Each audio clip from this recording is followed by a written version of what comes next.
අපි කතා කරන්න යන්නේ ඔයගොල්ලෝ ළඟ තියෙන සයිස් එකකින් වැඩි වීඩියෝස් කොහොමද සයිස් එකකින් අඩු වීඩියෝස් කරන්නේ ක්වොලිටි එකට ලොකු හානියක් නොවී කියන එක ගැන.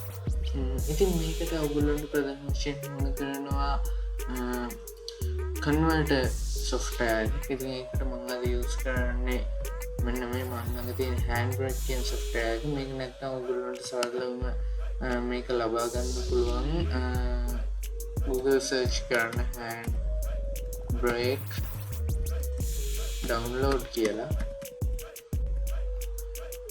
search කරාට පස්සේ එන පළවෙනි link එකට යන්න. ඉතින් ඒකට ගියාට පස්සේ ඔයගොල්ලන්ට HandBrake software එක ගැන සම්පූර්ණ විස්තරයක් මේකට download කරන්න අදාළ instruction හා ඒ අදාළ links එක බලා ගන්න පුළුවන්. ඒවට ගිහිල්ලා ඩවුන්ලෝඩ් කරගන්න. ඉතින් දැන් උදාහරණයක් විදිහට මම මෙතන මේ වීඩියෝ එකක් ගන්න තියෙනවා. ඒකේ අපි සයිස් එක කොච්චරද කියලා බලුවොත් දැන්ට ඒකේ තියෙන සයිස් එක බලන්න right click කරලා properties යන්න. ඊට පස්සේ මෙන්න මෙතන බලාගන්න පුළුවන් සයිස් එක MB 95.4ක් කියලා. ඉතින් මට මේක ලොකු වැඩි social media වලට අප්ලෝඩ් කරන්න. ඉතින් මම quality එකට ලොකු හානියක් නොවෙන්න මේ සයිස් එක අඩු කරගන්න තමයි යන්නේ මේ HandBrake software එක භාවිතා කරලා. දැන් අපි HandBrake software එක open කරගමු.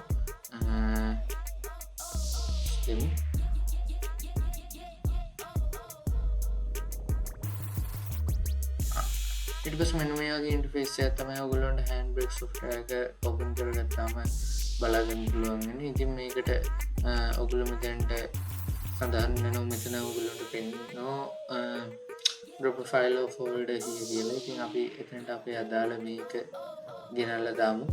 ඊට අමතරව ඔයගොල්ලන්ට එතන වම් පැත්තේ ඔප්ෂන් එකක් තිබ්බා ඔයගොල්ලෝ දකින්න තියෙ open කියලා. ඒ හරහා කියලා ෆයිල් එක open කරගන්න පුළුවන්. ඉතින් ෆයිල් එක open කරගත්තාම මෙන්න මෙහෙම ඔයගොල්ලන්ට බලා ගන්න පුළුවන්. ඉතින් සරලවම ඔයගොල්ලන්ට මේකේ මම අද කියා දෙන්න බලාපොරොත්තු වෙන්නේ වැඩි රිකවර්සන් නැතුව මේක ගැන ෆුල් රිවිව් එකක් නෙමෙයි. මේක වැඩි ගන්න විදිය සරලවම ක්වොලිටි එකට හානියක් නෙමෙයි. සයිස් එක අඩු කරගන්න හැටි කියා දෙන්න හදන්නේ මේකෙන්. ඉතින් ඔයගොල්ලන්ට දැන් මේ වගේ පේනවා. ඊට පස්සේ ඔයගොල්ලන්ට දැන් මේක encode වෙලා ඉවරලා save වෙන ඕන location එක මතින් browse කරලා තෝරන්න පුළුවන්. මම නම් this PC videos කියන එක තමයි දීලා තියෙන්නේ. මෙතන ඒක සඳහන් වෙනවා location එක. ඊට පස්සේ ඔයගොල්ලන්ට සරලවම කරන්නේ මෙතන තියෙන start encode කියන බටන් එක උඩ press කරන්න. press කරාට පස්සේ ඔයගොල්ලන්ට මේ වගේ දැක්කන් පුළුවන් encoding process එක. ඉතින් මේක full වුණාට පස්සේ ඒ කියන්නේ මේ භාගය full වුණාට පස්සේ ඔයගොල්ලෝගේ වීඩියෝ එක ඔයගොල්ලන්ට play කරගන්න පුළුවන් වෙන විදිහට encode වෙලා ඉවර වෙනවා. ඊට පස්සේ ඔයගොල්ලන්ට ඔයගොල්ලෝ වීඩියෝ එක save කරපු තැන ගිහිල්ලා access කරන්න පුළුවන්.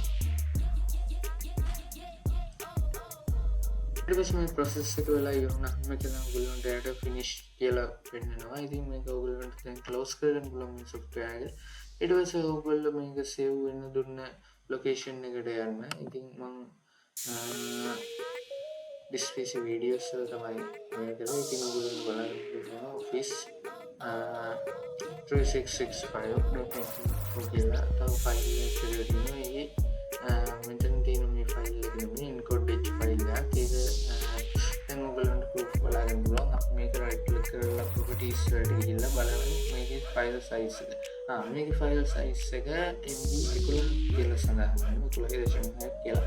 දැන් මේකෙත් බලමු. මේකේ අපි file size එක බලුවා. මේකේ 95.4 MB කියලා මේකේ file size එක අපිට සඳහන් වෙනවා. ඉතින් දැන් අපි මේ දෙකේ quality එක compare කරලා බලමු. ඉතින් දැන් අපි මේ දෙකේ quality එක compare කරලා බලමු.